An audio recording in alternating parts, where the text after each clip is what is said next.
Welcome to another Pub Sports Radio college football betting preview video. Ian, Cameron, Conor Mac. Here we're looking at the Pac-12. It's the conference that's gotten a lot of criticism and ridicule for being the weakest and the worst of the Power 5 conferences, and it's hard to argue with that. But nevertheless, it's an interesting conference coming into this season. We've got Oregon, the favorite to win the conference, at around plus 275, plus 300. Not far behind, we've got USC plus 400, Washington plus 500, Arizona State plus 550, Utah 10-1, UCLA 14-1, Cal 50-1, Stanford 50-1. Washington State, Colorado, Oregon State 100-1, and Arizona 500-1, bringing up the rear when it comes to the Pac-12 in terms of odds to win the conference. We'll start with that team that is predicted to finish in the basement of the Pac-12, the Arizona Wildcats. 12-game losing streak coming into this season. And finally, we say goodbye to Kevin Sumlin. It had to happen. I mean, the program had just completely gone to shits with him as the head coach, and last year was enough. I mean, to see the way that season ended for Arizona, it ended with just this 70-7 loss to Arizona State in the annual rivalry game, the Territorial Cup. I think that was the last straw for Kevin Sumlin. And in comes Jedd Fisch as the new head coach. He is a guy that was the quarterback's coach with New England under Bill Belichick. So interesting hire, going to the NFL ranks and bringing in Jedd Fisch as the new head coach. I'm reading great things about how this coach has communicated with the players, that he's got the players apparently are really taking well to their new head coach. And that's great. That's fine. And because I didn't love the hire. I'm like, you're going to hire some quarterback coach from the NFL to take this program over. But the reports earlier that he's connecting with the players, it's a good vibe. But nevertheless, it's going to take time. The talent needs to be replenished here. I don't like their quarterback situation. Jordan Macleod, former South Florida quarterback, is in here battling with Gunnar Cruz for the starting quarterback job. I've seen enough of Jordan Macleod to know he's a mediocre quarterback as far as a college quarterback is concerned. That's all I've seen from him so far. Now, granted, South Florida was pretty bad, but he's going to a pretty bad program here too by Pac-12 standards. So I'm not sure the quarterback situation is going to be great for them. They're going to be an underdog in pretty much all of their games, with the exception of their game against Northern Arizona. I mean, that's the only game they're going to be favored in all year. Their win total in that 2.5 range. We'll have to wait and see. Look, there's a lot of good reports about the coach. And when you look at this team, they are, in terms of returning production, they bring back 8 on offense, 8 on defense, but the defense was a sieve. I don't trust their offense and their quarterback situation very much. Skill position talent's decent here. Offensive line, actually is solid, but I'm not a big fan of Macleod. And Gunnar Cruz, we haven't seen him enough. He was at Washington State, and the fact he didn't win the job there is concerning.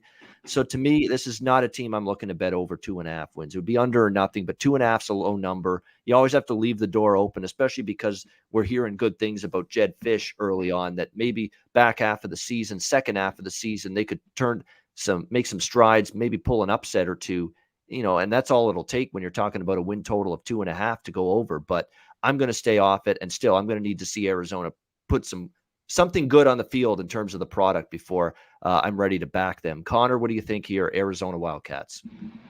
Yeah, it's been rough for Arizona the last few years. Everything that I've heard too. Fisch is really, upbeat. A lot of energy to the program that wasn't there. That's just been stale for the last few years. I like the 2.5 wins is interesting. Yeah, they got to beat Northern Arizona. Hopefully that can happen, and maybe they could get one other one. But I could see him winning 3 games. It's not a bettable. The 2.5, like you talked about. I'm interested in the starters though. The 8 on defense, the 8 on offense. Even though they were horrible, that defense they gave up was just pathetic. They seem to be. I want to see this year. Early on, they played okay. Like, the first 3 weeks, 4 weeks, the last few years, and then by the end of the year, they were just horrible. They just fall off and lose every game. I don't know how it's going to be this year. Maybe they come out not so well and are better. It's just a team I want to watch. They're going to be huge dogs in all their games, like you talked about. Maybe we could find value in the point spread down the line. So team I might look on catching points, real big numbers in the Pac-12 this year. I want to see how they play against BYU in that first game, September the 4th, because we know BYU is replacing a ton from last year, and they're not going to be quite as good. How can and look, they're in terms of BYU, the average age is always older than every other team. How are they going to handle that game? If they are mildly competitive and actually show me something in that game positive, Arizona, I'm really going to be tempted to take them against San Diego State in that second game, because I've got issues with the Aztecs. We'll get to them, when we get to our non-Power 5 teams. And I didn't like the fact they brought back Brady Hoke, who's not a great coach in my mind. So that could be a winnable game, the San Diego State game for them, if they are able to show something decent in terms of what they can do against BYU the week before. If they're at least somewhat mildly competitive with BYU, it could give them a puncher's chance to maybe knock off San Diego State. So that's definitely something I'm keeping my eye on there. No question. We move on now to the Arizona State Sun Devils. Definitely the best team in this state when it comes to the two teams out of the Pac-12. And that's not saying much. But no, this team, in all seriousness, should be very good. Herm Edwards has been such a much better coach at the college level than I thought he would be. I panned the hire when it happened. But sure enough, he's been really good. And look, he's going to have a very good team at his disposal this year. Lots of it. One of the highest amount of returning production in the entire country coming into this year, Arizona State. 9 offensive starters back, 11 on defense, 4th in the country in terms of most returning production. This is definitely going to be a team that's going to be forced to be reckoned with. The one thing that you are concerned about, though, recruiting violations and maybe some penalties as a result of that. And could that impact things for Arizona? That's the only thing, that's the only little fly in the ointment right now with what could disrupt this upcoming year for Arizona State. But there's a lot to like, obviously. We go to Jayden Daniels, the quarterback, who is, I think, a dual threat quarterback that it was good last year, very good last year, and he's going to be even better this year. He's going to be, I think, one of the best quarterbacks in the Pac-12 for sure, if he stays healthy. No question. The offense is littered with playmakers. Running back group is solid. Wide receivers as well. They bring back most of their returning receiving production as well. The only thing, again, it was this investigation into the recruiting violations, and putting maybe Herm Edwards' job in jeopardy in the process. It's the only little black cloud hanging over this team coming into the year. But talent-wise on the field, it's there for Arizona State, and they could absolutely get to 9 wins. But I'm going to pull back just a little bit because of the stuff that's going on off the field. The defense is loaded, by the way. I mean, this was one of the teams that actually played a little bit of defense last year in the Pac-12, and they should be a pretty good defensive team last year. They were all right defensively last year, 23.2 points per game. They're going to maybe even improve on that this year. This defense is loaded. It's going to be a very, very good football team. And, bet on for sure if they can park the issues off the field behind them. But if you just focus on handicapping the team and what we're going to see on the field, this looks like a good potential bet on team here with Arizona State. Connor, what do you think of the Sun Devils? Yeah, the whole thing with the allegations of the COVID, that whole suspension, maybe everything that's going down kind of is over the head of Herm Edwards. And yeah, I didn't think much of the hire with him. I didn't think it'd work out. In the first few years, he did okay. Man, I think they're pretty talented. I think the 9 wins, some places 8.5. That's what I think they are. I think they're an 8 or 9 win football team. I think that defense, though, is what's you talked about, is going to shake out. If they're really going to take a step forward, they could be a 10-win team. I don't see it, though. I see that still 8-4, maybe. So a lot of win totals, they have at 9, some at 8.5. I still lean under. It's just they kind of beat up on each other here. They do have some easy ones, Southern Utah, UNLV. They should, beat Washington State. But it's always tough with Utah, UCLA, SC. So I think they're 8 or 9 win team, and I think they're pretty loaded on both sides of the ball. It's just, can they get it done? So we'll see. There's a lot of question marks with this team. All right, Cal Golden Bears next up. Justin Wilcox, who's been here now for a very long time, 5th year now as the head coach already of this Cal program. Look, they've been a defense, a good defensive team for the last few years. They actually took a small little step back on defense last year, but we're still solid defensively. It's the offense that's really hurt them the last few years. Wow. And in particular, a guy that is going to be back as their starting quarterback this year. I used to call him when he struggled, and I remember taking Cal, back in the defense mostly because I knew they were good, but I knew their offense was shaky, but I would take the points with them. And yet the games that they'd fail to cover, he'd make a bad interception at the wrong time. I'm talking about Chase Garbers, who's back as the quarterback for Cal. I'd call him Chase Garbage, whenever he played poorly when I bet on Cal for every game when he struggled and I was on Cal. But nevertheless, he's back, and he did get better.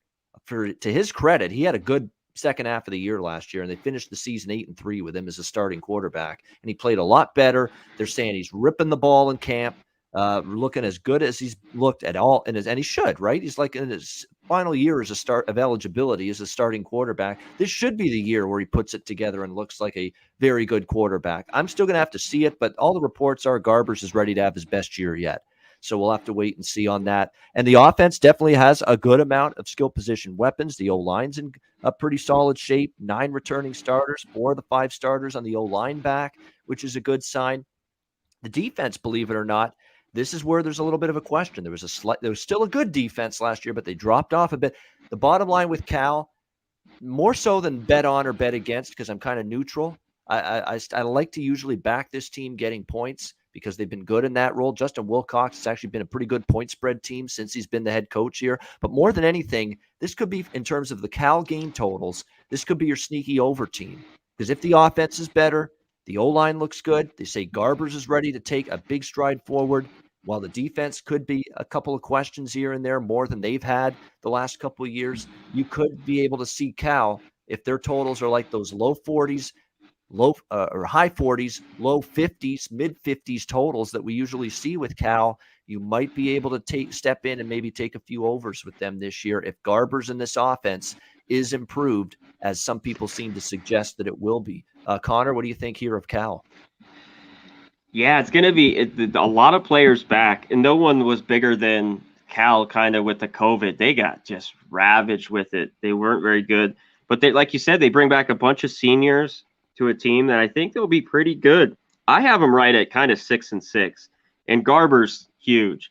To hear him ripping in practice, I love it, but I'm like, at times, that offense, I guess that's the whole thing. Do you kind of take out last year where did they give a shit? They had all the problems because it was hard to watch them. In those 4 games that they went 1-3, it was tough. So I don't see him kind of jumping and being 9-3 or 8-4, but I could see him maybe 6-6. But I still don't. I think it's borderline. So I wouldn't go over the 6. If I were going to be anything, I'd lean a little under. But definitely a team I want to see. Yeah, how good is the defense going to be? And had that offense move the ball that was just so bad last year at times. It was tough to watch. They couldn't score at all. But they're bringing back all those starters. Like you said, I think it's 8 or maybe 9 on offense. So see if they can move the ball. Colorado Buffaloes, Carl Durrell, second year as head coach. And man, I didn't expect his team to be 4-2 last year the way they were. Everybody was predicting a tough year for the Buffaloes. And it was really remarkable what they were able to do. And look, this year, when you see this team in terms of returning production, this Colorado team, not as much this year, 92nd, in terms of production returning from last year. He did a great job last year. And this year, this team could be as good, but the thing that worries me is there was some flukiness to that 4-2 last year. I mean, they actually gave up more points per game than they scored per game, and yet somehow they ended up with a 4-2 record.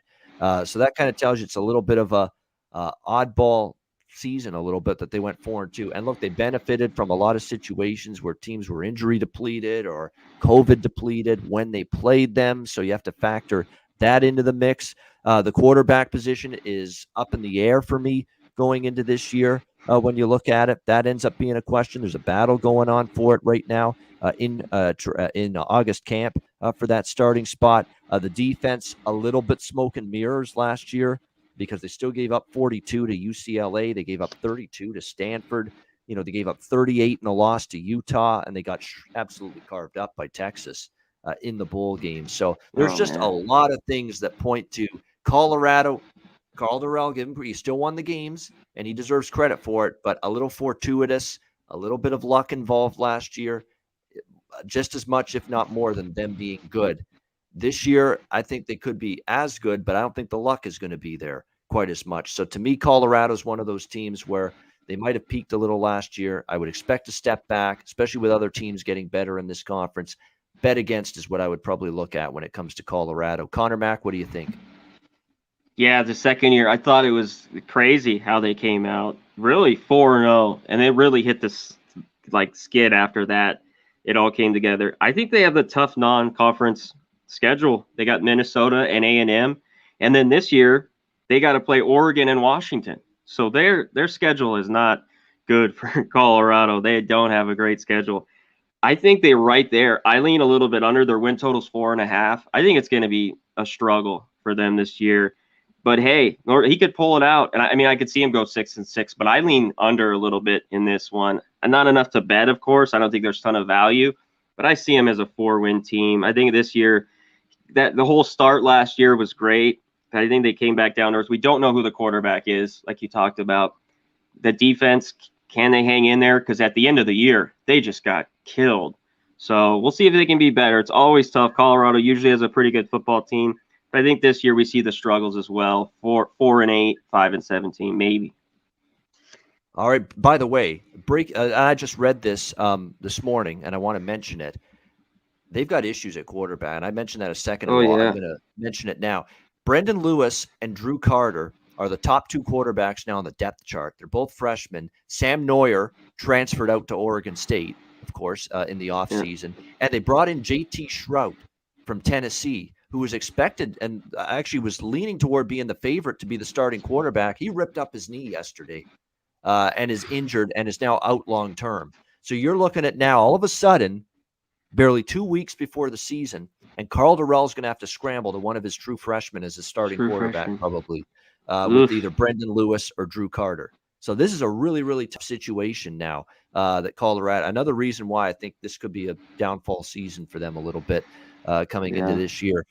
Oregon Ducks next up. We always know this team, one of the teams to beat in the Pac-12. They should be that way once again this year, in spite of the fact Mario Cristobal is their head coach. I don't know. Something about Cristobal at times drives me nuts. Play calling, decisions during games, when to challenge, he's driven me nuts at times with that in recent years. But look, he's got the team on paper to be very good when you look at this Oregon squad. That's going to be the key for them coming into this year. They've got lots of experience, lots of talent returning to this group, especially on offense. I mean, the offense is going to be quite good. This year's team should be improved over last year, which was kind of an up and down year by Oregon, I should say, their standards. Of course, Tyler Shuck transfers out. We mentioned that in the Big 12 video. He's with Texas Tech now. Anthony Brown, former Boston College quarterback, now taking over as the starting quarterback here for Oregon. There's a guy that has got great wheels, a little bit erratic at times throwing the football. Let's see how he does here, but he's got lots of talent around him. The running back position is insane for Oregon. CJ Verdell, Travis Dye, and Dollars, Sean Dollars. Speed. They've got like three guys that can legitimately start for them at the running back spot. So they're going to be able to do a lot of stuff with the running back, jet sweeps, screen passes, straight handoffs to the running back. They can do so many different things. The receiving core is loaded. All 5 offensive linemen are back for Oregon.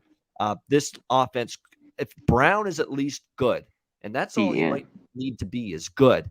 He's got the O-line. He's got all weapons galore around him for this to be a very, very explosive offense and to certainly improve on the 31 points per game they scored last year. The defense now is going to be the question mark, because you look at it, Andy Avalos was their DC. He's now the head coach at Boise, took that job in the offseason. The defense brings back 7 returning starters. There are still some question marks. So on the defense compared to last year, this could be a team that's involved in some shootouts. The biggest area of concern for that Oregon defense is the secondary. The secondary was a unit of strength last year. It is a unit of inexperience, weakness, and depletion this year. Not that they can't be good, because they recruited well there, but a lot of new faces. That's when breakdowns happen in your past defense, with new faces early in the season, communication problems. And they got to face Ohio State in one of their early games of the year on the road in Columbus. Yeah. And guess what?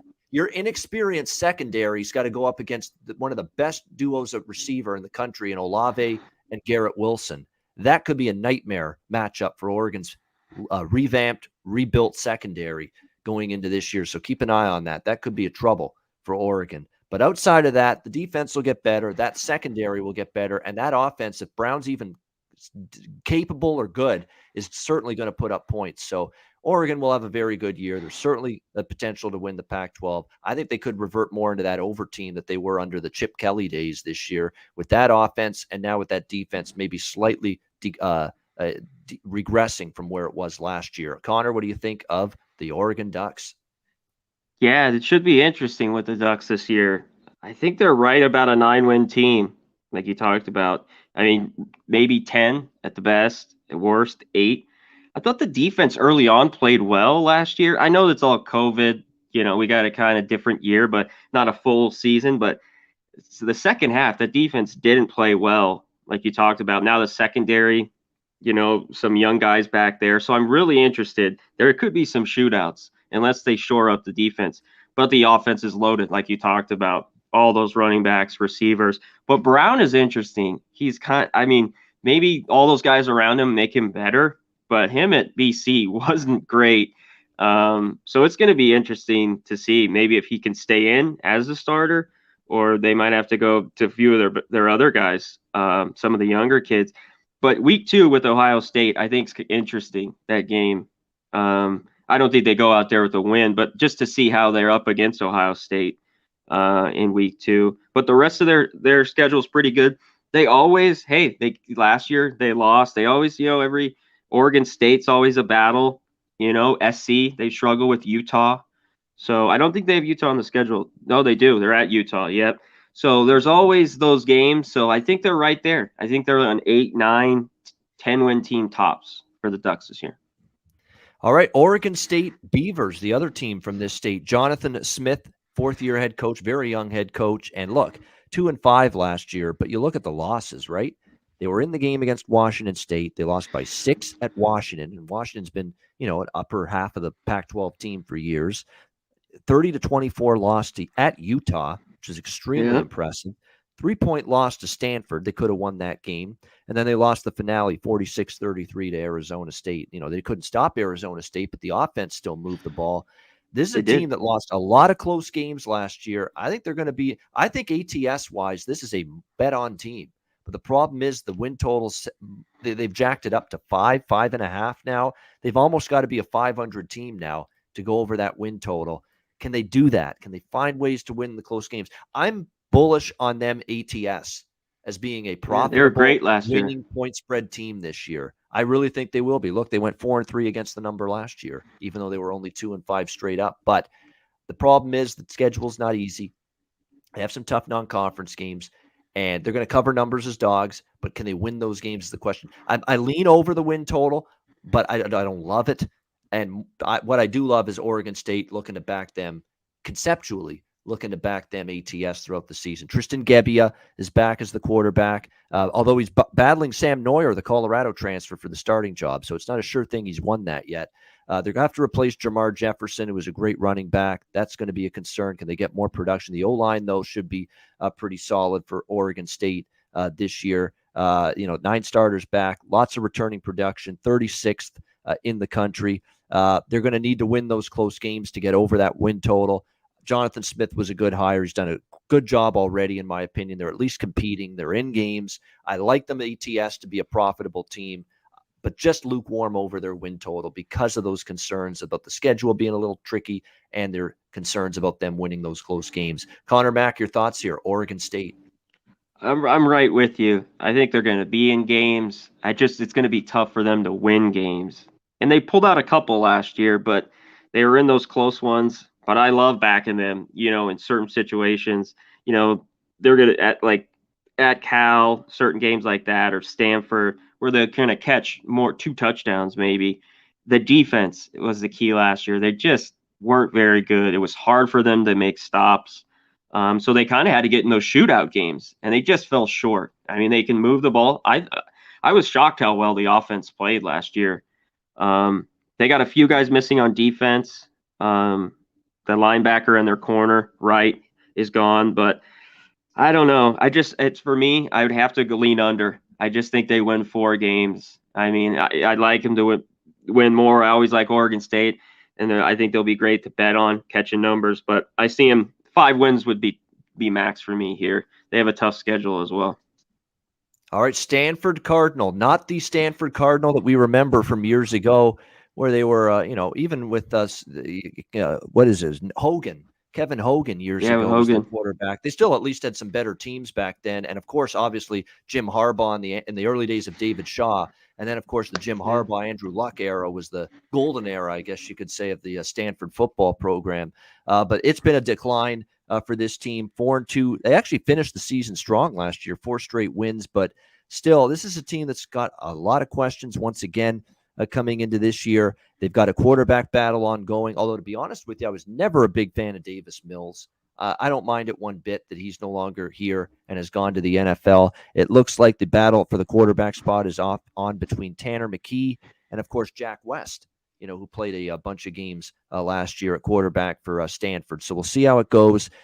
David Shaw is what he is. He's going to run the football a lot, pro-style offense. Let the defense take care of the rest, kind of like the Iowa, if you will, of the Pac-12. That's essentially what Stanford is in terms of their playing style. The defense is going to be interesting because the defense has not been nearly as good for the last couple of years as we are accustomed to with Stanford. Can they get better? What concerns me here is they play, one of the absolute toughest schedules in the country. Look at this schedule: Kansas State, at USC, at Vanderbilt, UCLA, Oregon, Arizona State, Washington State, Washington, Utah, Oregon State, Cal, Notre Dame, which they play most years. They play them at the end. I mean, this is definitely a difficult Stanford schedule this year. But it's going to be a question of, I do think there's things to like. I think at quarterback, they have to be better because I never was a big fan of Davis Mills. I think the defense with 8 starters back could be better. I think there's things that point to maybe some improvement, but the schedule is tricky. I don't know if I can go over the win total with it being largely 4 at most spots.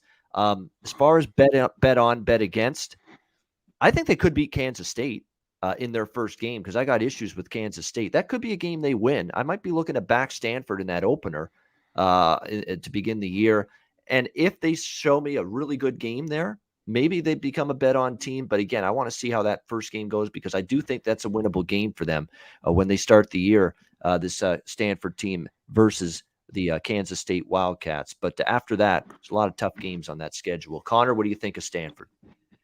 Yeah, I want to see the quarterback position like you talk about. I wasn't real big with Mills either, so I want to see that with this team. I think the K-State is big too. I mean, can they win at Vandy? That'd be another one. But you talked about it, Notre Dame, at SC, home to UCLA, Oregon, at Arizona State. You talked about, and they don't play Arizona or Colorado. They don't even get kind of a bottom team in that schedule. So to me, if they could win 5 games there, that'd be good. Maybe at Washington State, but those games, and they're at Oregon State. Those are road games. They're not home games. So, it's just this is one tough schedule they've got. I've always liked Shaw, but the last few years haven't been that great. They're a very interesting team. Like they're a team that could, if they do better than they could go 6-6, and they could easily just win 3 games going against this tough schedule. So I'm really interested to see how Stanford is, especially early, like you talked about against K-State. All right, we've got the UCLA Bruins. Chip Kelly. Now it's put up or shut up time for the Chipmeister here in UCLA because this on paper is his best team yet. Dorian Thompson Robinson back at the quarterback spot. The offense certainly has a lot of playmakers and a lot of weapons here. One of the top teams in terms of returning production back from last year. Lots of experience. That's going to be big for UCLA coming into the year. Britton Brown, Zach Charbonnet in the running back spot, a very good, experienced, physical, strong offensive line. The defense, It definitely should be its strongest since Chip Kelly's been here. Big improvements, I think you should be able to see from this defense, which obviously struggled in their last 2 games last year, but this defense on paper looks a lot better. Look, UCLA looks like an upper echelon team in the Pac-12. The question is, are they just upper echelon or are they contenders now just right away? I'm not sure yet, but they will be improved. I want to see if that defense can improve as we think they could. Yeah. Because if they can, that offense is going to score points. The question is going to be, can that defense improve? They've opened the season against Hawaii. I think they have a chance to romp in that game. The LSU game, I mean, people are betting the hell out of LSU, in that game against UCLA. And that game is in LA, in California as well. I think people are getting a little crazy betting LSU up so much there. I mean, I know that team's going to be a lot better this year. Everything went wrong for LSU last year, but boy, now they're significant road favorites now against UCLA on the road in that week 2 game. So, but I think there's things to like about the Bruins as far as their win total goes. When you look at it, 7.5 is what we're looking at. I'd lean over, but because I do believe that defense can be better. But again, this is a put up or shut up type of season here for Chip Kelly. This is an important year. The excuses are out the window. This is his 4th year. It's his players. It's his guys now. You've got your best offense. Thompson Robinson's an experienced, good quarterback, good O-line, weapons galore, defense the best you've had. You got to go out and put results now out on the field. We'll see if UCLA can do that. Connor, what do you think of the Bruins? They're interesting here. Thompson took strides, I think, last year. That's the best he's looked. And they were in a bunch of games. Even those games they lost were 6 points or less, the 4 losses. I was shocked. You talked about it. It's like all in or nothing here, Chip Kelly, boom or bust. But I think they're under 7.5 wins. They're at Washington, home at Oregon, at Utah. You talked about LSU, at Stanford, Arizona State's at home. I think they're back to maybe a 6-6 team. I'd be shocked. Chip Kelly, I've never been huge on him. Didn't last in the NFL. Now he's here at UCLA. I'm just not big on him. If they play well, they were great towards the end of the year, and I'm surprised. I want to see them how they'll be. Maybe them catching points at some of these places as a dog, but I got to see it. And last year was that shortened year because of COVID. That's a team that's very interesting to me, especially here in the Pac-12. All right, we move on now to the USC Trojans. Should be an interesting season ahead. We keep waiting. Clay Helton, I'll tell you, definitely interesting times for USC. It's been a rocky roller coaster ride for him, and yet here he is back for his 7th year. People have been calling for his head now for a couple of years at USC, but he's back, and things could always be worse. And I think the way USC kind of had the way their season went last year, he's probably deserving of coming back. They did go 5-1. It was a nice year for USC. And look, he's got one of the guys that should be one of the top quarterbacks in this conference, Keaton Slovis, who, again, is experienced. He knows this Graham Harrell air raid offense now. There should be a great deal of comfort. He's thrown almost 50 touchdowns the last 2 years. We'll have to wait and see. He is coming off a separated shoulder injury. How will that impact him going into this year? But look, he's got lots of weapons. They've got Keontae Ingram transferring in from Texas as a good starting back. They've got a good receiving core. They're going to be able to throw the ball all over the place and should have a lot of success doing that. Drake London leading a very good receiving core. The question is going to be, again, with a lot of these teams, defense for the USC Trojans. Always the question mark. The good news for SC coming into the year, 8 starters back. Last year, again, they won a lot of close games. And the good news for the Trojans, too, Conor Mac, a favorable schedule. You look at it. They play Utah, but at home. They don't play Oregon. They don't play Washington. There's some good things to like about the way the schedule sets up for them here going into this year. The win total currently, it's pretty fair in my mind with where they're set, 8.5, 9 in that range. I think 9 is probably where they end up, so I'm not involved in the win total. There should be some ability to score points for this team. I certainly think there's a potential for them to go over. They were 5-1 to the under last year. I think that reverses a little bit this year. They're in a little bit of over.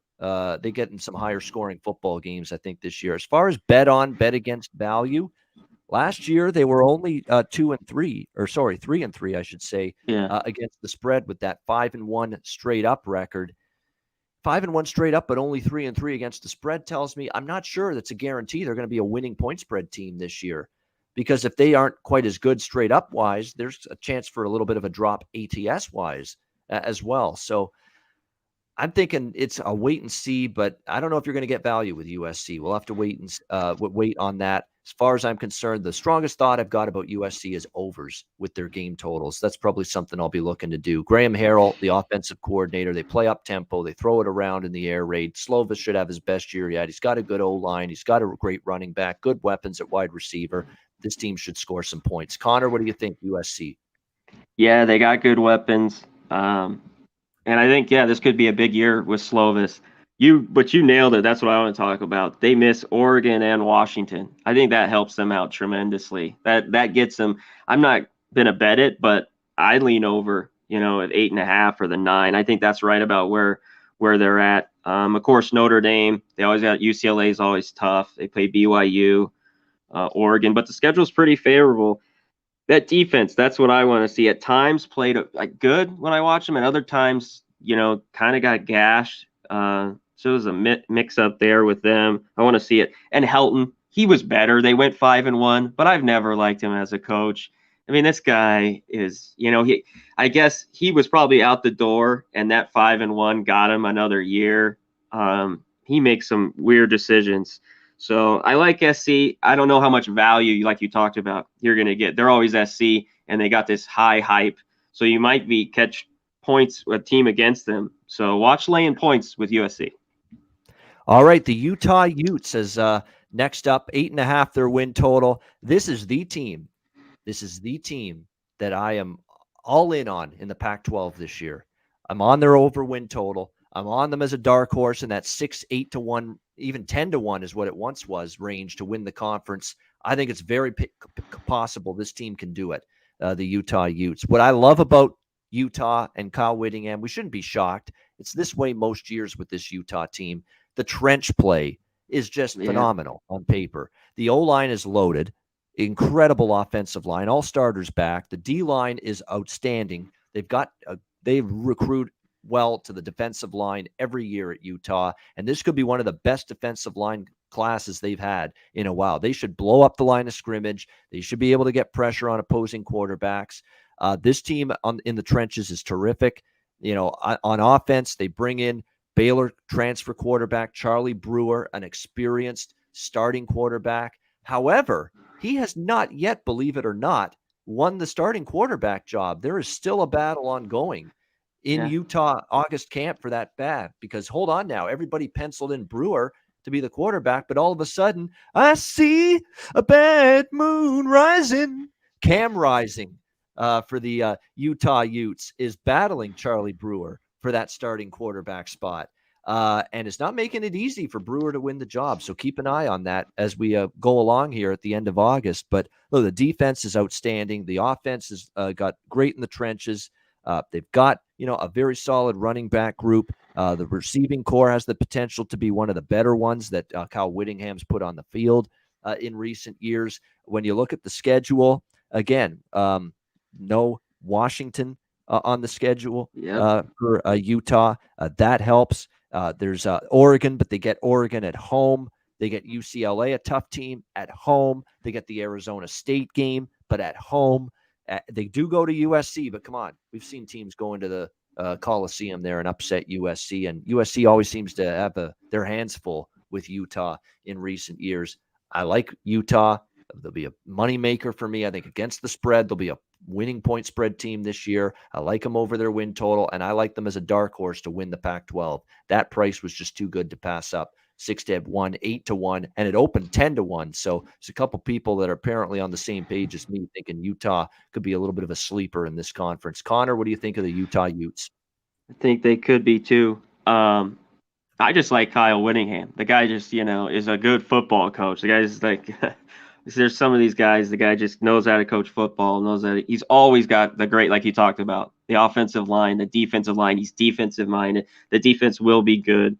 this year. And you talked about it. They know Washington and they get Oregon at home. I think that's pretty big. They don't have to go to Eugene there. And then, like you said, at SC, they, that's it. They got Arizona State at home, at BYU, maybe. I think they take care of business there.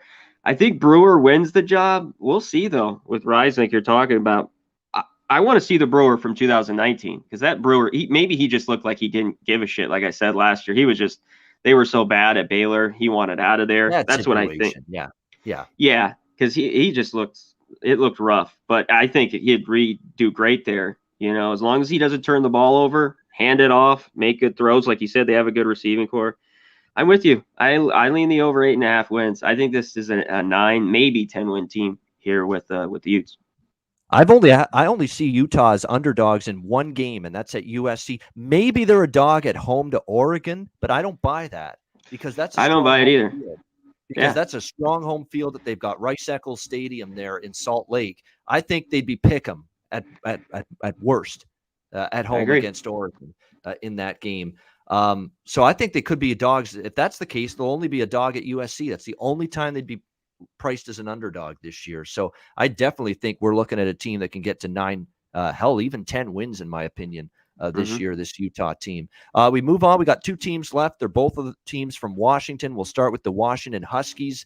Jimmy Lake, second-year head coach, of course, after Chris Peterson stepped down prior to last year. We'll see how it goes. I've got questions galore at the quarterback spot. This is what could hold Washington back because this is going to be your usual pretty solid Washington defense, like with most years.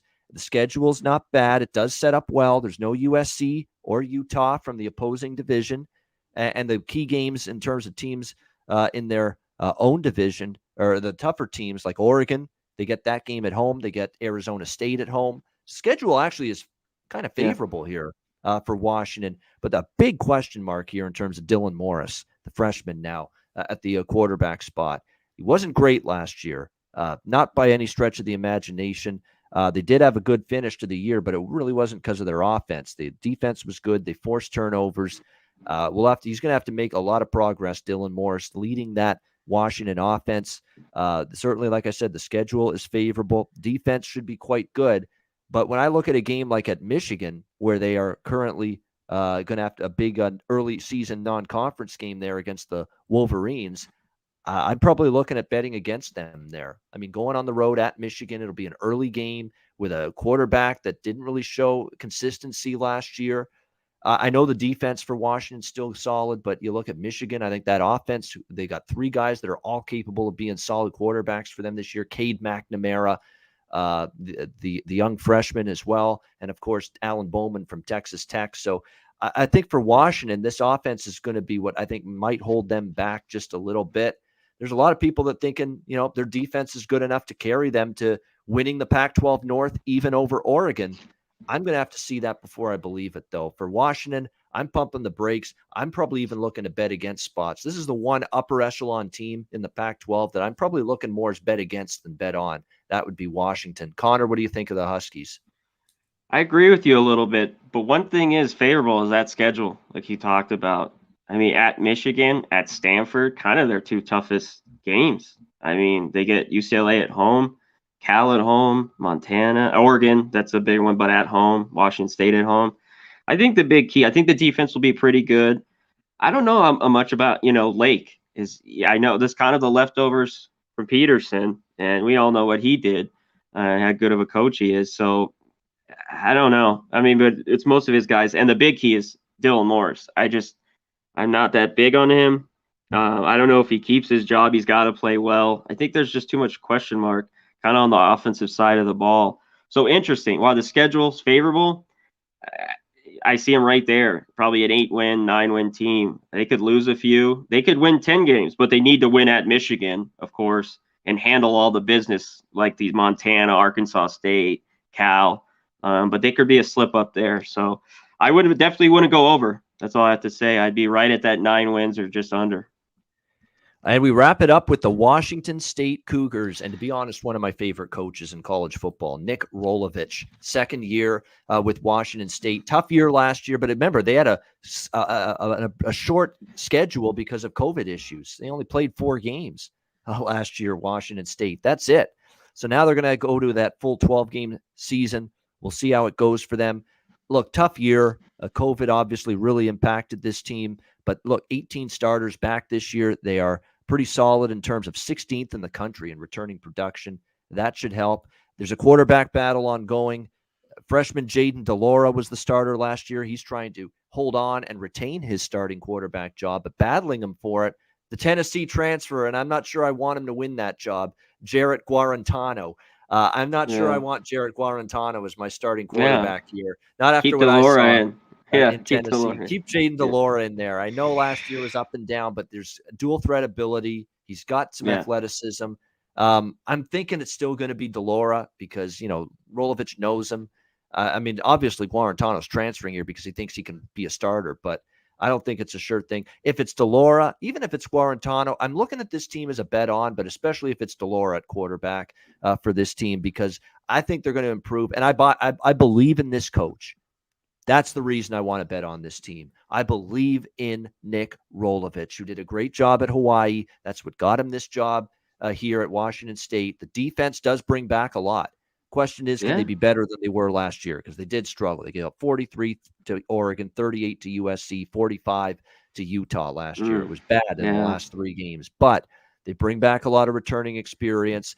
Nick Rolovich coached up at least some solid defenses when he was with Hawaii. They were never great, but they got better on defense with him at Hawaii. I think this team will get better on defense this year as well. When you look at the schedule that they have going into this year, it's not going to be the easiest by any stretch of the imagination at all. They get at Oregon, at Arizona State, at Utah, USC at home, Oregon State at home, at Cal. That's going to be a challenging at Washington. I mean, it's a challenging schedule. And that's why from a win totals perspective, while I think this is going to be a point spread moneymaker, ATS, I think they're going to cover some numbers.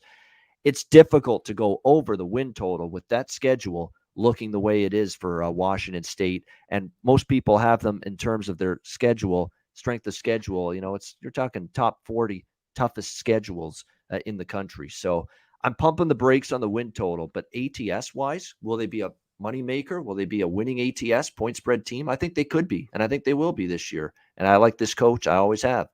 Conor Mac, what do you think here? Washington State Cougars. I'm with you. They're going to be catching a ton of points a lot of places. And from what I saw last year, they got to have Daniels. Even though he might make mistakes, he's dual threat, and they have weapons. The running back, receivers, they can score. It's the defense. They got to play a little bit better. But if they even get in these shootouts, catching these points, they scored on anybody last year. They were pretty good. I think they should win Portland State, Arizona, maybe Utah State. They have BYU at home. I'd have to go under at 6 wins. They don't get there. It's for sure, I think, an under bet, but they definitely cover. I was excited. I know you're high on Rolovich, great football coach. I don't think they win that many games, but they're a team I love taking points with. You know that. So I'll definitely be having a Washington State is huge, probably doubled it getting points on the road or at home this year. Yeah, that run and shoot offense that Nick Rolovich likes to run with all of his teams, and I think they'll be better. Look, if Daniels is the quarterback, it's year 2. He knows the system now. I think that offense will be really good. They could be in some shootouts. I think the defense will be better, but will they go from bad to just mediocre or bad to good? And that's the thing. I think they'll still be in a lot of high-scoring games, but they have a better chance, I think, to compete in them. Because I think, unlike last year, defense couldn't stop anybody in the last 3 games. At least this year, I think they could get some timely stops when they need some and have a better ability to do that this year. So we'll see what happens with Washington State. Great stuff, Conor Mac. That is your look at the Pac-12 for the upcoming college football season. We will continue these college football conference betting preview videos all week long. Hit the like button, smash that like button, share the video, and we thank you guys for joining us. For Conor Mac, I'm Ian Cameron. Thanks for watching, and we'll be back with more conference betting preview videos all week long right here on Pub Sports Radio.